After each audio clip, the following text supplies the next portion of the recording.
முதுமை வந்ததும் ஆசை அடங்கிவிடும். செல்வம் சுருங்கியதும் உறவினர்கள் கலைந்து விடுவார்கள்.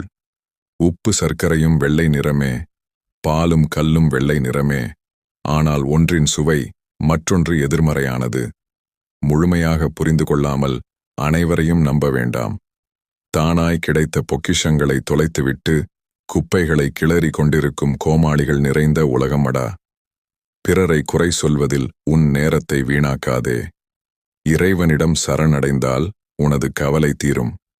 மனதில் இருக்கின்ற நான் என்கின்ற அகந்தையை அகற்றி நீ கற்றுக்கொண்டதை பிறருக்கும் கற்றுக்கொடு. மற்றவர்களைப் பற்றி குறை சொல்பவனிடம் பேசாதே. பலனை எதிர்பார்த்து பணிகளை செய்யாதே. பிறக்கும்போது அனைவருக்கும் ஒரே பெயர், குழந்தை இறக்கும்போது அனைவருக்கும் ஒரே பெயர் பிணம். நீ யார் என்பதை உன் செயல் சொல்லும். இப்போதெல்லாம் நிறைய குடும்பங்களில் சொத்துக்களை பிரிக்கும் போதே சொந்தங்களும் பிரிந்து விடுகின்றன.